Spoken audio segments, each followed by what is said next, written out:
Welcome back on this Thursday morning. Your time now 7:16. This week for Forever Families, instead of featuring a local child in Texas foster care like I usually do, I do want to share with you a little bit about how to get started with the adoption process here in Texas, if that's something you're curious about.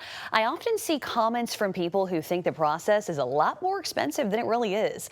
So if you adopt directly through the Texas Department of Family and Protective Services, initial fees can average around $300, and that is to make sure your home is child safe and ready. There is a little checklist they have there. And then the attorney fee to go through with that adoption is usually on average around $1,200.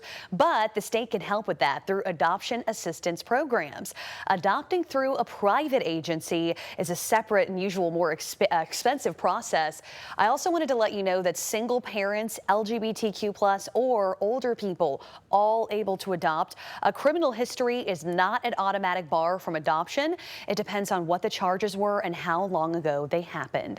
Patty Rocha is an adoption supervisor with Travis County, and she encourages people not to overlook the teenagers when thinking about adoption. Definitely important for them to find someone that they can count on, because there's a lot of things that you learn from your parents, even as an adult, and they don't have anybody to look at or look to for that, whether it's applying for jobs or applying for college, financial aid, so many different little things that it just helps to have somebody to, count on or go to, or even something just like maybe you have a bad day and you just need somebody to run to and to listen to you.